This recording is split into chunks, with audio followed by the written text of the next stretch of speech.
Welcome back to another show. I'm Rob. I'm here with Mike and Joe. This is the Hogs, Hops, and Hope podcast. Cold beers, hot takes, no credentials, because we're experts. So I wanted to start off by the news broke a little earlier today about Jim Irsay passing away at the age of 65. He's the owner of the Indianapolis Colts. His dad was the owner of the Baltimore Colts and moved the team to Indianapolis. He passed away today at the age of 65. So, it's sad. 65 is young nowadays. So, very, very sorry to hear that. I know some Washington fans became big fans of Mr. Irsay's because he was the first owner to publicly call out Dan Snyder. So, they're raising a glass to him tonight. Speaking of which, I went back to my Sierra Nevada Pale Ale. Well, I went back to Yingling tonight. I'm still going through some local-ish, a little further away. I got a Hardywood Golden Pilsner here. Hardywood is a Richmond brewery. Okay, nice. A little over an hour away. Staying in the Commonwealth. Richmond is more than just a little more than an hour away. Not the way I drive. I made it from Kings Dominion home in less than an hour once. That's the best I did. In which case my brother said, "What took you so long?" But anyway, so I did want to mention that. The other news coming out of the league today was they had their owners meetings, the league meetings, and they voted on a couple of rules changes that they had postponed from the previous meetings. One was the tush push. It was actually voted on this time. It did not pass. I think the final vote was 22 in favor, 10 against. They needed 24 in favor to pass it. So the tush push remains in place. We've talked about this enough already, but I mean, do you guys have anything to throw on that? Do you think this is really going to make a difference? Are we going to see Frankie Louvu jumping over lines all season long type of thing? I mean, what do you got? Anything on that? I think we'll see Louvu jumping over lines. I think of the 10 teams that were for it, we weren't on there. So that's true. I saw an article that saw something about someone interviewed Dan Quinn, and he said they asked him about it. He said we just have to get better at defending it. Yeah. So the 10 teams that voted against the proposal were the Eagles, the Ravens, Browns, Lions, Jaguars, Dolphins, Patriots, Saints, Jets, and Titans.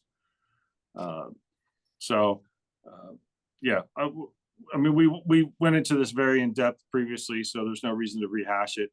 You just got to stop it. Well, the league has to enforce the rules, and you just have to stop it as a defense. And Frankie Louvu crying, just in my opinion, makes him look bad. But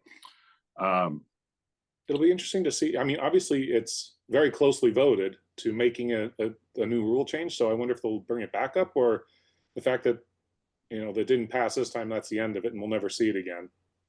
I think that's probably the end of it. I don't think they'll bring it up next year. I think it depends on if it's in an NFC championship game and the Eagles do it 6 times in a row and it's the stupidest goddamn thing they've ever seen in their lives, then, maybe it'll come up again. But who knows? The other... we could spend an hour talking about it. No, I'm fine. Let's go. Move on. Next up are kickers. No. The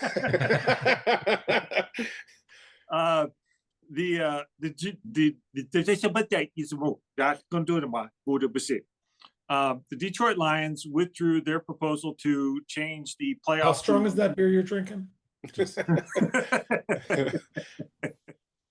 Sorry. It's a gibberish ale. Not strong enough to talk about kickers, is it? Makes me all tongue tied. It kind of affects if I say the K word, it kicks in.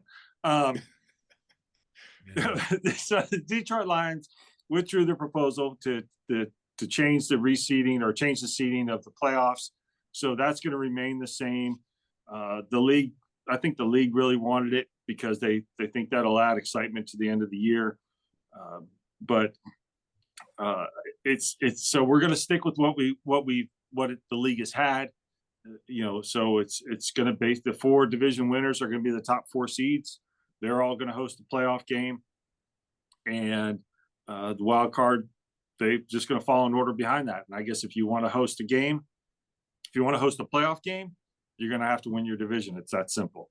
And again, we've talked about this in the past, but do you all have anything you want to just throw in as we kick this subject out the door and be done with it? Yeah, no, look, we've talked through this one, and is what it is. It's nothing more to say, really. All right. Yeah, let's until it punt becomes to an the issue next one. again, where it causes some major problem and some sub 500 team gets to host a playoff game. Then we'll talk again. Yeah, but it wasn't even that. It was just best No. records, which is surprising because I guess Detroit wanted Minnesota to host a game or something. I don't know, but okay. So I got one more topic here, and we'll just touch on this. Well, I got two more topics. One is the league has approved NFL players to play flag football in the Olympics. I think that it still has to go through like the union and collective bargaining or something like that to really get it approved. But I was reading a little bit about the flag football that's going to be in the Olympics because I didn't know what it entailed.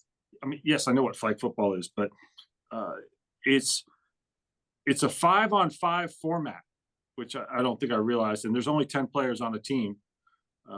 You have a quarterback, a center, and then wide receiver and running backs. And then on defense, you have a rusher and then defensive backs and a safety. I'm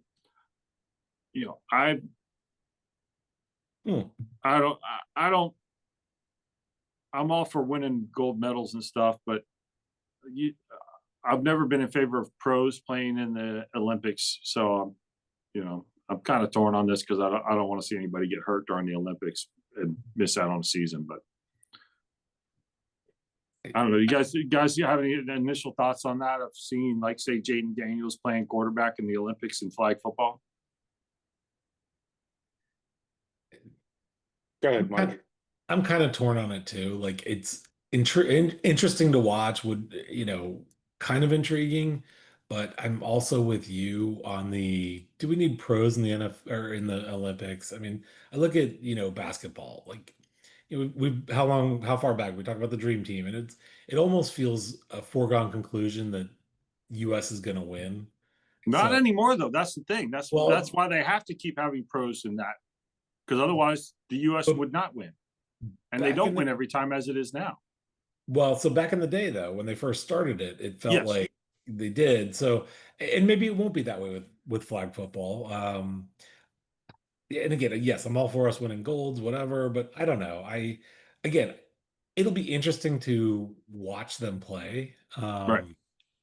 But I don't know that I love pros in the Olympics. Now, I will say with hockey, they have pros in the Olympics, and I don't hate that, but there's enough international pros that there's enough teams that are competitive. So yeah, it's different. I am concerned that it will get to where the US team is so good it's boring. And maybe I'll be proven wrong, but we'll see. All right. Joe, you got anything? I'm all for it. Kick some ass, take some names, win the gold. Let's do it. I mean, to me, it doesn't matter. You're taking the best of the best. I don't care if they're a pro or not. Like, they're not pros at flag football. They're pros at, fair point. It is a different game. There are different rules.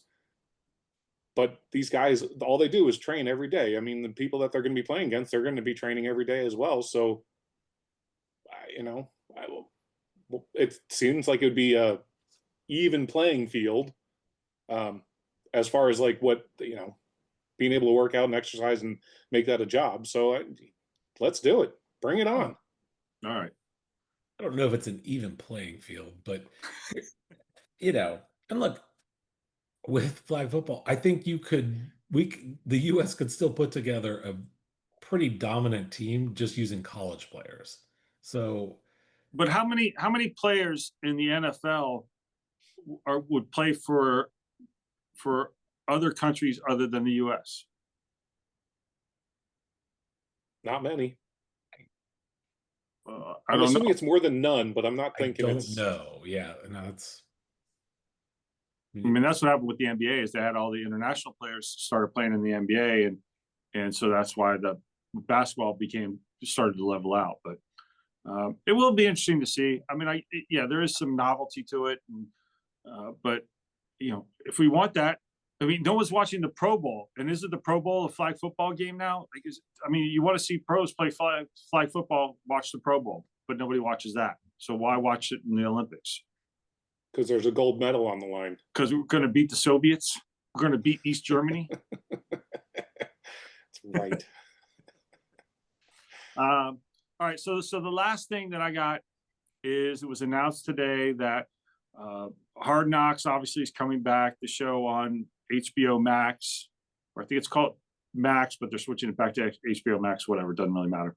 The preseason team is going to be the Buffalo Bills, and then the in season they're focusing on the NFC East, and I guess this is the second season they're doing the in season portion of it. I've never watched any Hard Knocks episode anywhere about anything. I don't even know that I've seen a commercial for it, quite honestly. I know it focused on the Jets for a season or two or whatever, because they were completely dysfunctional. So I guess it made good TV. But have you guys ever watched Hard Knocks? And if so, what'd you think of it? I mean, is this something you are glad that the NFC East is part of it? I mean, it's not just Washington, but it's all 4 teams, and it's going to air in December. I don't know when they film it. It'd be interesting though with all the divisional games at the end of the year. But Joe, you're nodding. What do you got? What are your thoughts? Yeah, I'm a fan of the show. I've watched it a bunch. I always like to see what team is going to be picked to do the preseason stuff. And it's a lot of the teams complain about it being a distraction, or it could be a distraction. But when you're watching it, it doesn't, I don't know, it feels like the camera's, the way it's portrayed, and it doesn't seem like it's that invasive. The reason the Jets had it a couple of years ago was Aaron Rodgers was the quarterback that year. So obviously they wanted to make a big deal about that. Yeah. This is the second year that they're doing in season for a conference. Division. Damn it. This second time they're doing it for the division. Last year they did the AFC North teams. Okay. And they followed the 4 of them. And they've done the in-season in the past. And one time they did the Cardinals when J.J. Watt was retiring. All right. And I think the problem is they select the team early in the year. And then they want to make it someone who probably would be close to the playoffs or getting, gearing up for the playoffs. And they want it to be a good team. But they have to pick ahead of time. So when they picked the Cardinals sucked.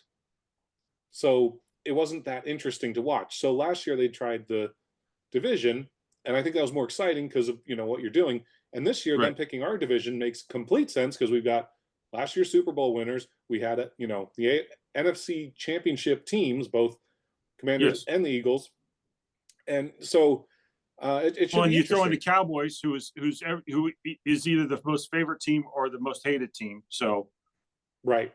So it's nothing. I mean, it's going to be fantastic TV. They're going to do a great job doing it. And like you pointed out, the fact that we have so many of our division games at the end of the year, they're going to lead up to it. Now, filming probably begins in November-ish. They'll probably be filming throughout the year to pick up snippets to take storylines that they're going to try to follow through for the whole year. Okay. So they'll probably record a little here, a little there, and then they'll probably start filming. Yeah, I mean, they're usually filming the week before. An episode comes out on like Tuesday or Wednesday, and it's like last week's episode. Everything that happened leading up to. Oh, okay, so it's more like reality TV than say a documentary. Yes. Okay. So it's really cool how they do it, and it's really fun because you get to like actually learn about players. I mean the preseason stuff, you get to learn about players. Usually they pick a couple of like young guys. It's like, oh, are they going to make the team? Are they not going to make the team? Here's like the older guys. Is it, is he going to still have a job at the end of preseason? Right. What is he looking like? Maybe where is he going to go? Things like that. They even tried last year. They tried something new, and they did what they call it. I forget what they called it. They did it for the Giants, and it was right after the Super Bowl, and it was leading up to the draft, and it was fantastic because that was the year that the Giants owner kept going into the GM's office saying, "I don't want to lose Saquon Barkley. I don't want to lose him. He's our best player. He makes I remember reading about that. Yeah. So they made this whole big spiel about it and this and that, and then they turn around and let him go to the Eagles, and they look like dopes for the entire year, especially when Saquon did exactly what he did. So Right. It made good TV.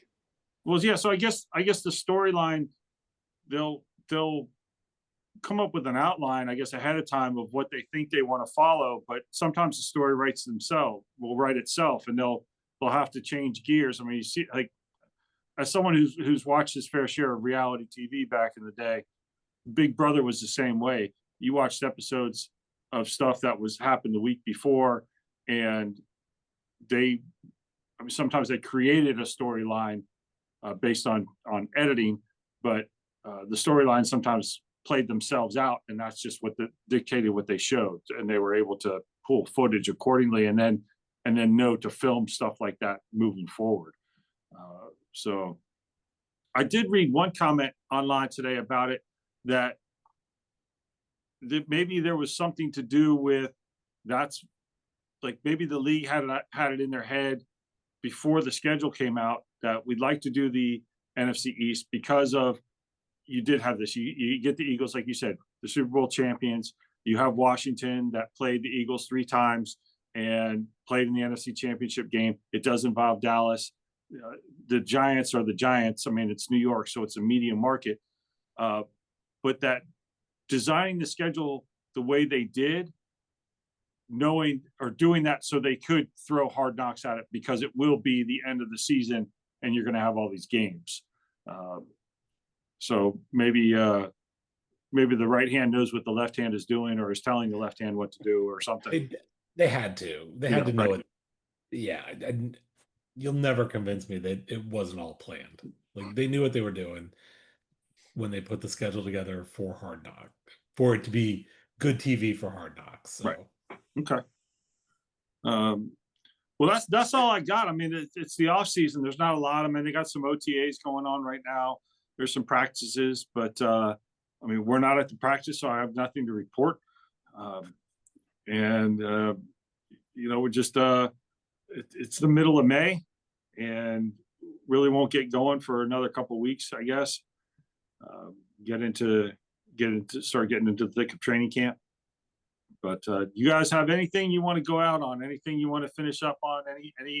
Anything you want to get off your chest? I don't think so. I did see one thing that I'm kind of curious about. And unfortunately, I didn't have enough time to look into it because I just saw it come out a little bit ago. But about Terry McLaurin not being at some off-season workouts. Oh yeah, so I saw that earlier today, and he's been at the workouts.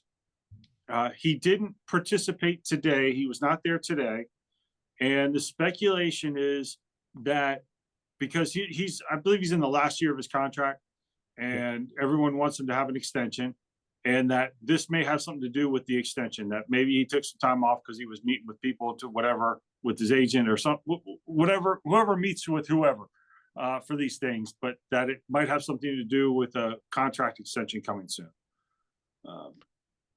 But it's not anything where he's holding out or anything like. At least I didn't see anything that would lead me to believe that. And I don't know, because like I said, I didn't get to look further into it, but the one article I read did kind of imply, not that it was, upcoming contracts and it was to meet with agents or anything like that, but implying it was more of a holdout type situation. So I'm just curious to see how that plays out. Again, it's, probably will be resolved by next week. So I just pulled up, this is from Pro Football Talk, which is, take it for what it's worth. So he did not participate in the team's voluntary off-season program Wednesday. He had been a full participant previously, so it's unclear whether his absence was related to his desire for a contract extension. The start of phase 3 of the program next week will be a better indication about whether McLaurin is making a statement. Let's see. Adam Peters said at the NFL's owner meeting in March that the team and McLaurin were they had started preliminary talks about an extension. So I don't think that's it's that much of a thing. Yeah, he's in the final year of his deal. His base salary $15.5 million. His annual average right now is 23.2 million. So I think him being in line for a contract extension is not this is nothing new, and it's not uncommon for players to miss a couple of activities, off-season activities, when they don't have any guaranteed salary coming their way, and they want an extension. So the team went through this with him previously for his last contract. So I wouldn't read anything into it. He may miss a few more activities, but push comes to shove, he's going to be lining up in September, and he's going to be the number one option for Jaden Daniels. So I'm at this point, I don't think I think it's a non-story, a nothing burger, whatever you want to call it. Other than the fact that people need to talk about something because it's the off season and there's nothing else to talk about. Well, it's true. I think you're right, but I don't know. It's interesting. We'll see how it goes. I'm not worried about it. And I think veterans will take a little bit of time off during the off season and to recover. And they don't, usually someone who's in there been playing for this long, they're not going to miss a beat coming back. So I don't think that's what this is. Like Rob no, said, I'm not saying that. I'm just doing everything I'm not else. worried about it. I think this was a conscious decision. I do think it has to do with the discussions they're having. They're talking about an extension now. Yeah, I think with nothing guaranteed, I think he probably wants to get something locked down before the season starts. Yeah. Will it be an issue? Maybe, maybe not. But it was an interesting development that I saw today. So we'll see. Well, this is the same thing. So back in 2022, when he signed the contract that he's finishing up now, he skipped the offseason program before agreeing to a contract. So again, like Joe said, I'm not worried about him missing time right now, not in May, type of thing. So I think just give it time to play out, and people are talking behind the scenes and they're doing what they do, and they're making the sausage. We don't need to see that. And I'm sure, probably once we get into August or something like that, there will be an announcement that Terry has a new contract. Like by August, there will be a announcement that Terry McLaurin has a new 3 or 4 year contract, and he's going to be making $30 million a year or something. I'm not going to try and speculate on overall contract numbers, but right. I think that's what's going to happen, and everyone will be happy, and they'll talk about him playing his whole career in Washington, and that'll be great. And then the season can start, and everyone will forget about it. So, anything else? I actually just remembered I saw one thing that is floating around Twitter. I just sent you guys a photo of Jaden Daniels. Have you seen him today? The photo that came out? Oh, I saw people talking about it, but I didn't look at it. I mean, I didn't. His arms are 3 times bigger than they were. He looks huge right now. I just sent you a link, and if our listeners out there haven't seen it, it's worth a look, because it's pretty funny how big his arms have gotten compared to what he looked like last year. Well, and that's that off-season program. There you go. That's let's hope he's not pulling a Laron Landry. Oh, there you go. That's pulling one out. Good old number 30. Safety from LSU. There you go. Oh, no. Jaden was from LSU. What the hell's in the water from the LSU boys? I don't know, but there you go. play at LSU, get picked in the top 5 of the draft, come to Washington, and your arms get bigger. I don't know.